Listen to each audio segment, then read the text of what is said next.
Hey guys, welcome to this vlog. Today is January the 14th. It is Oxford offer day and I've just had lunch with... Can I get your autograph? I'm here with Gertrude and Hubert and we just had a really lovely meal and I'm really happy because three of my friends who also applied for Oxford got an offer. I'm just checking when I get home so I can be by myself. But yeah. Do you have anything to say, Gertrude or Hubert? Subscribe, like and comment.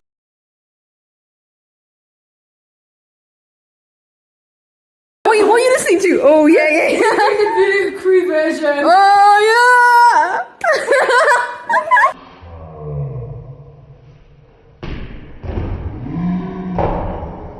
I love my friends so much.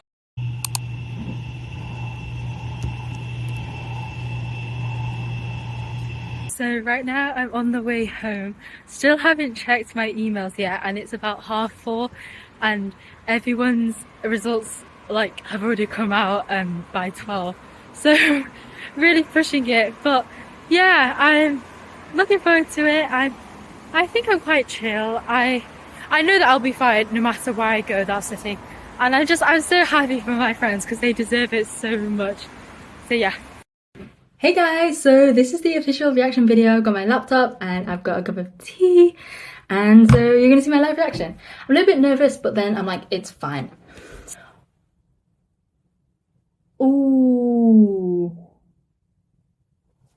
Oh shit, never mind.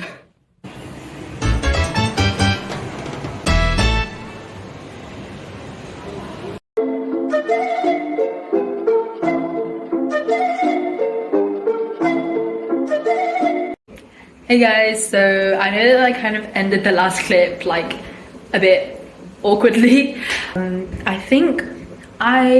Okay, so I was kind of in shock and denial because during the day all of my friends who I really wanted to go to Oxford with all got offers, and so I was like, yay, this is a sign, we're all going to be at Oxford together frolicking. So when I saw the words, it didn't feel real because I was I'd already prepared myself to get the offer, I guess. And then I did cry. I didn't sob, I guess it was just tears. And I texted my friend, and then we're still going to Zizi's, even if it's not celebration, because it's nice food. I'm feeling more stable now, because I was saying to my friend I don't think I'm going to be as smiley and jolly for the next few days probably while I process it. But then I was like, no, I don't need to tell myself that. I can still be happy regardless, because I think I know that I'm going to be fine no matter where I go. That's the thing. So it's not about, oh, my career, the prestige, whatever. It's just because I really like Oxford as a city and my friends going, that I really wanted to experience student life with them. And because I can't do that, that's why I'm sad. Not because, oh, this means that I'm stupid, because I know that I'm smart and I know that my application was really good. My personal statement was strong. Maybe it was the interview where I fumbled, but I feel like nobody really knows what they expect of you in the interview, and they waved at me, so I assumed that it was good. Maybe it wasn't, maybe it was, I don't know. But I guess the college only accepts 4 or 6 people for biology, so quite a small cohort. Everything works out for a reason, even if you don't know it yet.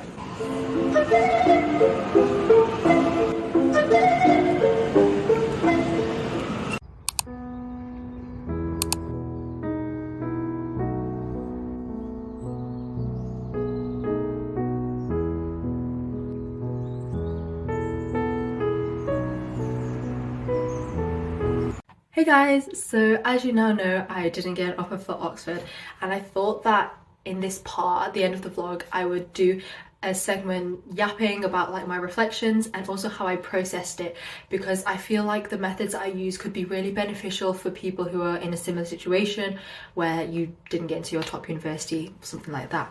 So originally I was going to film this the day after offer day, because after my mental health walk in the morning I was feeling really good, and well, not really good, but I had pretty much processed it all and I was feeling stable and like my normal self again. But then in the evening I got a message from somebody who I met at a biology taster day at Baylor College all the way last June, and she asked me if I got an offer, and when I said no, she was like, what? I was convinced you were going to get in. And that's really sad because I was looking forward to already having a friend on the course, and that made me cry, I can't lie, because she's so sweet as well. And I think overall I cried 3 times. I cried in the evening that I saw it, in the morning at the start of my walk, and then in the evening of January 15th. But I feel like that's actually not too bad. Like, it was never sobbing, it was just crying. And I do not have any videos of that because I'm not going to post it on the internet. I just find it kind of weird when people like record videos of themselves crying. I mean, I say this, I have pictures of myself crying when I finish a really good book and the ending makes me cry, but I feel like that's different. So anyway, I feel like, so today is January 16th now, and I've just come back from school and I'm filming this. I feel like I have pretty much processed it. Someone else that I met in the summer asked me about Oxford, and she was like, hey, have you heard back? And I feel like the snap that I sent back to her was really funny. Like, I was cracking myself up. I genuinely burst out laughing in the library after I sent that. Maybe I have gone insane, but at least I'm happy insane, you know? I think I'll talk a little bit about how I felt leading up to the offer and everything like that, and my feelings afterwards, because I don't know if I really explained it enough in the vlog. But basically, leading up to the offer, I was feeling pretty good, I'm not gonna lie. Like, my grades are literally perfect. Like, I have one grade 8, but English language. But other than that, I have all 9s, all A stars, and my personal statement was really strong as well. Like, my biology teacher said that it was one of the best that he's ever read. And then my interviews, I feel like, went well. And the first one with the other college that I didn't apply for, it was like, I'd say like a 6.5 out of 10. Like, there were moments where I struggled, but then I did like manage to get the answer. And the second interview with the college I applied for went really well. I felt like I really got along with the tutors, and they were smiling at me and they waved at me at the end as well. And so that was a bit sad because I do feel like I would have had so much fun being taught by them and discussing stuff with them. So that kind of sucks, but we move. Also on the day of, on offer day, because I checked my email at like 4:30ish, so like everyone got their email by 12, so I had already heard about my friends who had gotten in, and so that made me really, really happy. And I was like, oh, this is perfect, this is exactly how I imagined it, because I was wishing for all of my friends to get offers as well. And in my head, I was picturing us like frolicking around Oxford together. So when I heard that some of them had gotten offers, that made me really happy. And in my head, I was thinking, oh, this is such a good sign, and we're all going to be at Oxford together. So that was another reason why when I opened up the email, I guess I just felt more shock rather than, because like there was no part during the application process where I genuinely thought like, I'm going to get rejected, I'm not going to get in, like I flopped my interview, or my experience isn't enough or stuff. Like, I was feeling like pretty good about it the whole way through. So when I read the email, it just didn't feel real, and then it kind of hit in the evening, and that's when I cried. But yeah, now I'm like pretty much over it, like pretty nonchalant, pretty chill. Hey, I'm like that I don't know what animal it is. Can someone tell me what animal it is? I want to say rodent, but that doesn't feel right. But you know that animal that's like, hang on, it's like, oh, I'm wearing my pajama bottoms because our school banned skirts, which is so stupid because we are literally an all-girls grammar school, and the all-girls Catholic school next to our school like hasn't banned skirts. So it's so stupid, and I hate my school trousers, so I always change into my pajama bottoms as soon as I get home. But yeah, you know that rodent that's like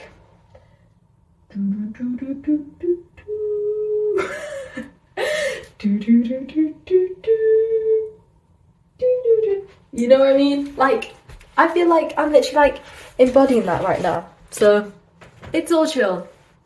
But anyway, I did some like journaling. I also, when I went on my walk yesterday in the morning, I did like a voice recording rant that was like, it was either 15 or 25 minutes. But that low-key made me feel so much better afterwards, because sometimes you just need to get it out. Like, don't suppress your emotions. Your emotions are always valid, and so it's good to get it out and to process it properly. So basically what I did was I wrote down like why I was sad that I didn't get in, and then I kind of tried to flip it into making it a positive thing. So firstly, like, oh, this was a reason why it was kind of hard for me to get over the rejection. I say it took me a while. It took me 2 days, but as someone who's like, I'm so stoic, I did react to an external situation. So yeah.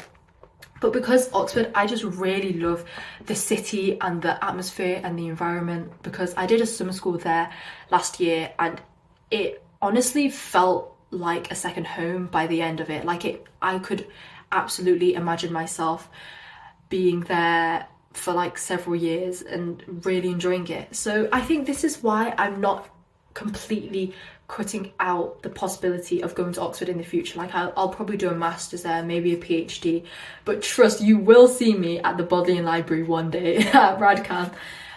It's just the timing right now wasn't meant to be, and that's okay, because the journey may be different, but the destination will still be the same. And with this journey, I can learn lessons that if I learn later in life, or if I just never learn, then that would have been even more detrimental to me in the long term, you know? So firstly, not being in the city was what I was sad about. But then I can always do a master's, do a PhD, and guess what my second uni is? Durham! But Durham is low-key like prettier, or like it's just as pretty for sure. So I was like, you know what, Nicole, like suck it up, like Durham's literally nice anyway, and it has colleges too. So then secondly, why I was sad is that I wouldn't be in the same biology class as one of my friends who I met last summer. We don't live in the same area, so that's why we were both really looking forward to hopefully going to Oxford together so we could be like reunited. And she got an offer, which I heard about during the day, but I didn't, and so that was quite sad. But then we FaceTimed yesterday and she said how she didn't want things to change between us, and she was worried that things would become awkward, but she still wants to stay friends. And I was like, oh my god, me too, that's exactly how I'm feeling, because I was worried that she would want to stop being friends with me because I didn't get an offer. But now we're almost like closer, because it's like we are putting in the effort to be friends. It's not an effort to be friends with her, you know what I mean? It's just like actually texting each other and catching up with each other and things like that. Because if, like, say hypothetically we both went to Oxford, there might be that feeling of obligation to be friends with each other because we knew each other before, but now it's like we're actually being friends with each other because we enjoy each other's company and we really like each other. Another reason why I did really want to go to Oxford was because of its close proximity to London, and I have friends and people that I really care about who are going to university in London for sure. And I was a bit like, ooh, because Durham is so diabolically up north. It's literally next to Scotland at this point. And I was like, oh my god, like Durham and London, that distance is a little bit crazy.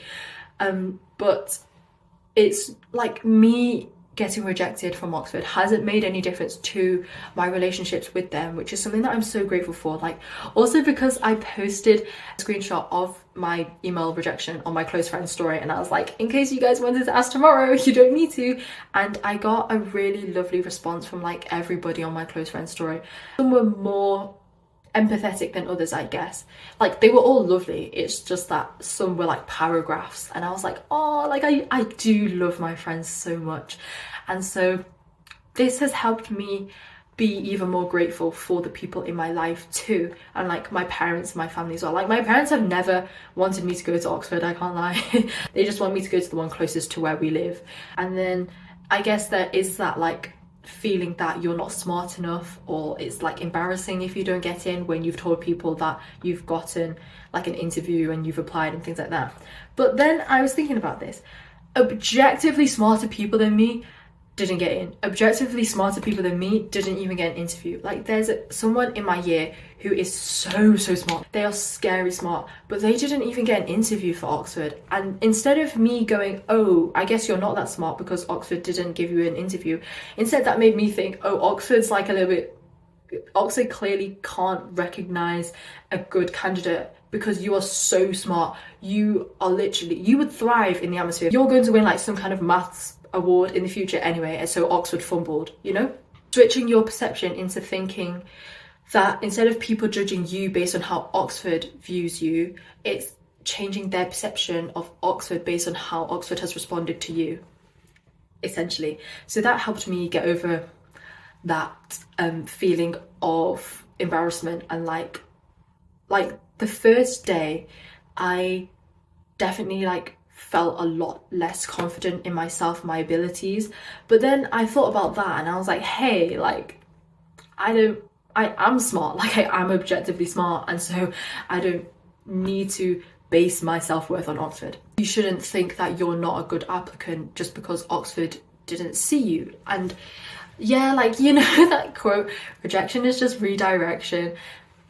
Maybe, yeah, maybe they were cooking with that. Like, I do think everything happens for a reason, and sometimes it doesn't work out the way you want it to, but you have to believe that it will work out even better. Like, I saw, this is the thing, after I got rejected, I was seeing so many signs of like perseverance and patience.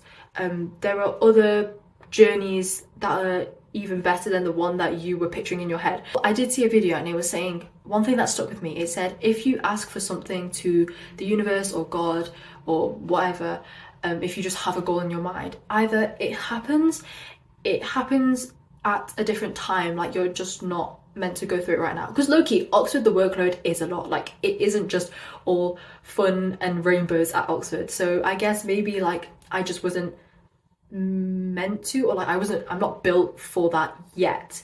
So either it doesn't happen right now, or it will happen in a way even better than you could ever imagine, or something else will replace it. Like, there will be a better alternative option. So that is basically how I've fully processed getting rejected from Oxford and literally posting this on the internet. So I hope you enjoyed this vlog, and if you're in a similar situation to me, I hope you're doing well as well. Please take care of yourself, please show yourself love, and don't allow this to like take away any pride that you have in your own achievements. Don't allow it to take away respect that you have for yourself as well. But I hope you enjoyed this video, and I hope you have a great day. Love you guys. Mwah. I know this is so random, but you know what this jumper's low-key reminded me of? You know Luigi Mangioni's court case picture where he's like something like looking over his shoulder? I'm like low-key getting that.